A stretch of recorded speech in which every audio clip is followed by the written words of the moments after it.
So Affinity has recently dropped a new version, which is version 3.1. And along with this new version, they have also introduced several new features within the app. So in this video, we'll be looking at these new features that Affinity has introduced. And the first feature that they have introduced is the live tone blend groups feature. So in this composition, we have different elements. And if you look at the right, then the first element that we have is the astronaut elements. So to demonstrate this new feature, first of all, I'll select the astronaut 4 layer within the layers panel and then hold down the shift key and again select the astronaut 1 layer. And after selecting all of the astronaut layers within the layers panel, the next thing that we'll be doing is simply selecting the pixel menu from the top. And if we navigate below, then there is a new feature called live tone blend group feature. Let us select that option. And after selecting the option, now you'll be able to see that all of the astronaut image layer that we have has been grouped inside of a new live tone blend group layer within the layers panel. And as soon as we click on that option or feature, a new live tone blend option or box has also been popped up with several settings inside of the live tone blend box. Now the first option or settings that we have here is the blend strength, which allows us to control the strength of the blend that we have applied to our astronaut image element. So we'll simply click and reduce the value of the blend strength, since I think the blend strength is a bit harsh in our case. So I'll set the value to somewhere at maybe 52% for now. And after setting the value of blend strength to 52%, the next option we have is blend color. So for the blend color option, we can simply decrease the slider a bit, since our astronaut are much more bluish in color. So let us decrease the blend color to somewhere at 85% for now. So after setting the blend color value to 85%, the next option we have is the low pass. For this particular images of astronaut, we do not want to decrease or adjust the value of low pass, because low pass option simply introduces or allows the background detail as well as the information to seep within from our astronaut element. So to demonstrate, if we decrease the low pass option, you can see that the earth as well as the space information as well as detail is starting to pop out of our astronaut elements if you look and observe in this particular areas as well as these particular areas of our astronaut image or element. So if we increase the low pass, now you'll be able to see that all of the details in that particular portion will start to be recovered, and now you can see that our astronaut images are now fully intact. Similarly, the next option that we have is the content type option, which is a very straightforward option. That is, if we are blending an element that is of a image type, we can select the option of images. If we are blending shapes, then we can select the shapes option. If we are blending the text layer or text, then we can simply select the text option. Since in this case, we are blending the images, which is the astronaut images, then we'll be simply selecting the images option as it is.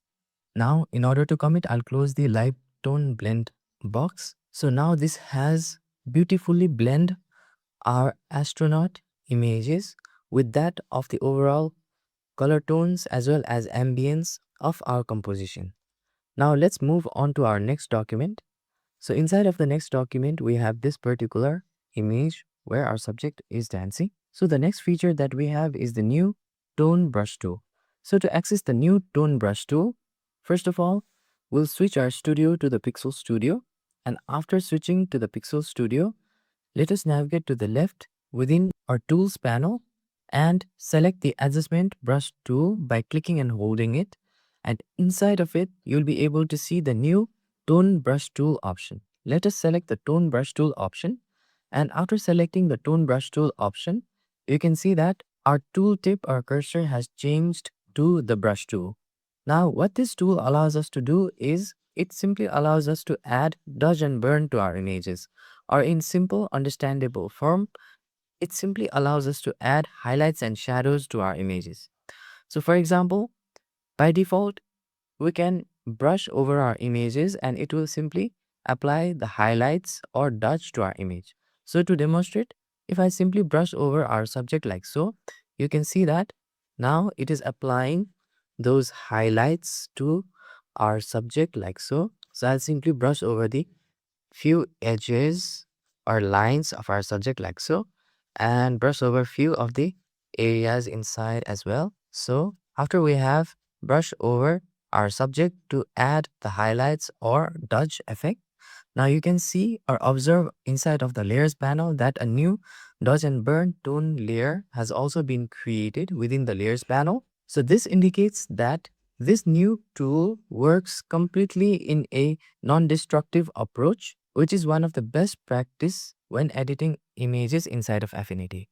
So if we want to apply the shadows now, then we can simply hold down the command key, and if you are using Windows, then you can hold down the control key actively and then brush over the images. So before that, I'll first of all increase the size of the brush by using the right bracket key and then hold down the command key in order to invert our brush to apply the burn effect. Now let us brush over the extra areas like so inside of our image in order to apply the burn effect like so.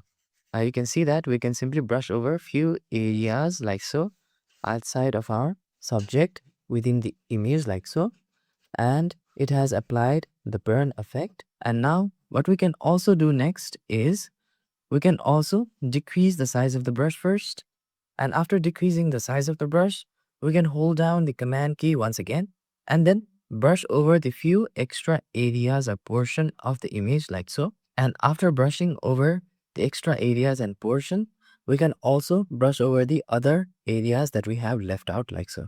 So this is the before, and this now is the after. So this is how we can use the new tone brush tool inside of Affinity. So the next feature that Affinity has introduced is the new brush settings panel.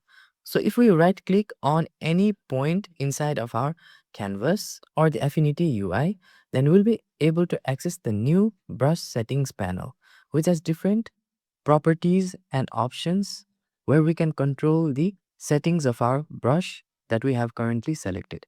It has several properties within this new settings panel, such as blend mode settings, where we can select different blend mode options.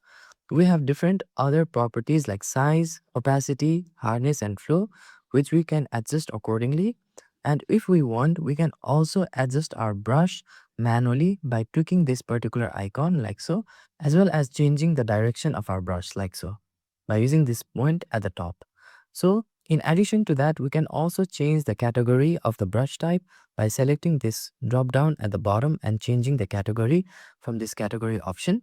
And we can also change any of the type of the brush that we want to use later on in the future.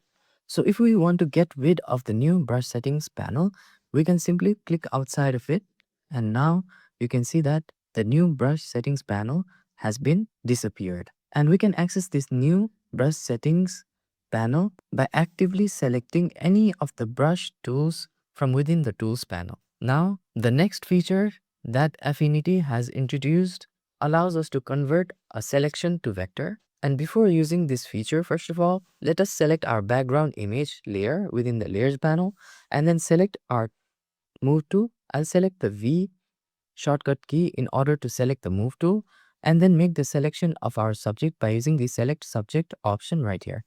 Now you can see that it is starting to select our subject. So let's skip to the end. So now you can see that it has successfully made the selection of our subject. And now let us switch our studio to Vector Studio. And after switching the studio to Vector Studio, next to access this new feature, we can simply select the vector menu from the top and select an option called Convert to Curves option.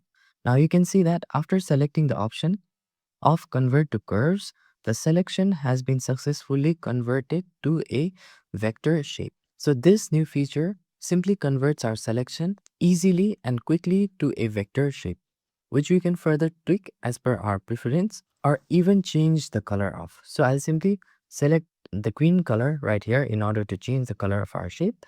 And now the next thing that we can do is cut this particular shape from this document and then move to the next document and then place that shape that we have recently created in this new document like so. So I'll simply reposition and resize this particular shape like so inside of this new document. So the next feature that Affinity has introduced is create captions feature, where we are easily able to create captions for any of our images or design elements.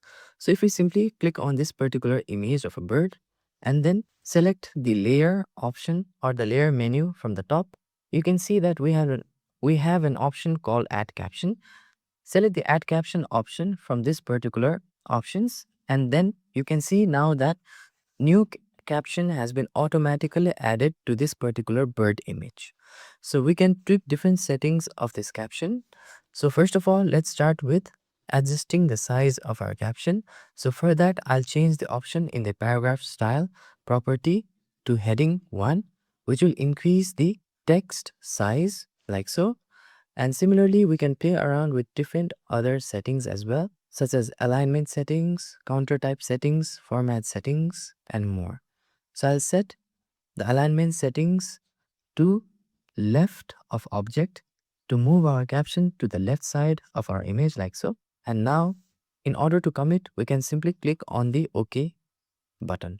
So this is how we can add caption to our images easily and quickly inside of Affinity with this new feature. So the next feature in Affinity is completely about the pen tool, and for that I'll simply first of all create a new document by clicking on the Affinity icon right here, and I'll be selecting any one of the presets. So I'll select the A4 presets here and then click on the create document. But before that, let me show you the next improvements in this new feature. That is, if we access the settings from the settings option by going to Affinity at the top and clicking on the setting option, then you'll be able to see that Affinity has also added a new category of home screen, which we can tweak in order to make visible different components or module inside of our home screen. So for example, if I click on this particular home icon right here, you'll be able to see that we have different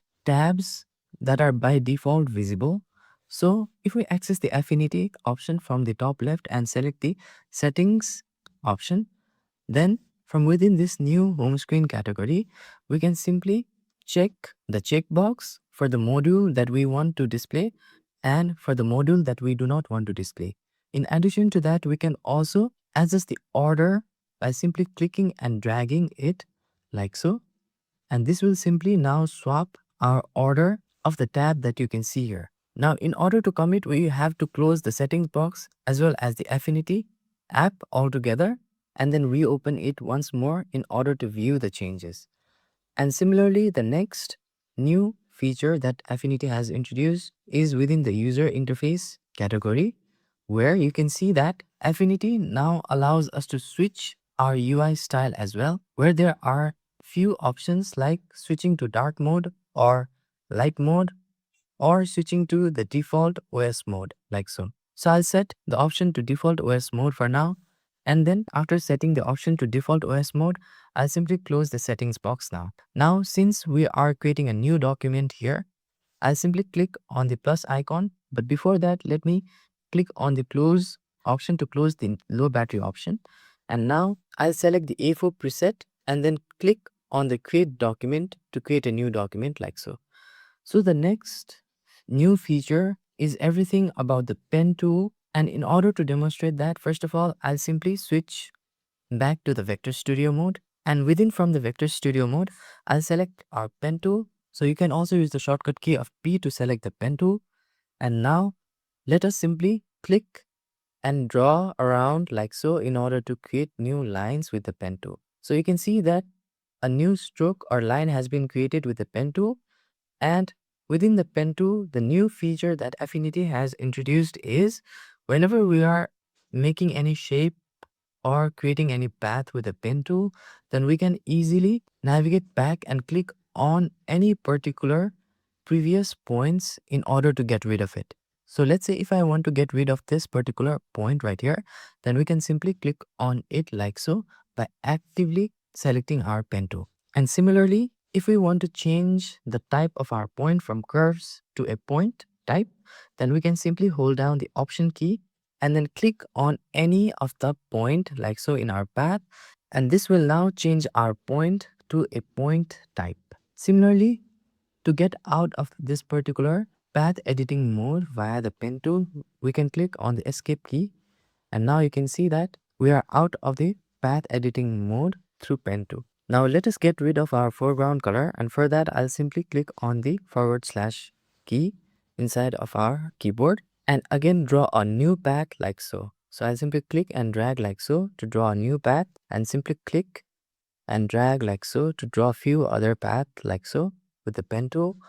And to get rid of the pen tool editing mode, we can again click on the Escape key to get out of the path editing mode via the pen tool. And let's say if we want to continue editing our previous path, which is this first path, then we can simply click on the curves layer that is relevant to the first path, and then simply start point clicking on the end path and start creating the new path like so. So this is how the pen tool works in the new version of Affinity. So I'll hit the Escape key now in order to get rid of the path editing mode. And the next feature that Affinity has introduced in this new version is we can access different options by right-clicking on our tab and then selecting to show different properties of the document. So for example, if we want to show color format, then we can simply select the option to show the color format, and this now shows the color format that the document is currently using. And if we want to show other options like document size, then we can also select the show document size option, which will then allow us to show that particular option. And similarly, if we want to get rid of any one of the option, we can simply select on that option again, and now it will remove that particular option, which is the option of color format. So this is also the next addition to this new version of Affinity 3.1. And finally, the next biggest update in this new version is Affinity has fixed more than 200 bugs that used to exist in the Affinity app. So I think that is one of the very biggest relief, because most of the features that were available in Affinity don't used to work as expected whenever we tried to use them. So I think these new bug fixes has fixed those issues and errors inside of Affinity. So if this video was helpful, please click on the like button, and for more helpful tips and tricks related to Affinity, please subscribe to the channel. Thank you for watching this video, and see you on the next one.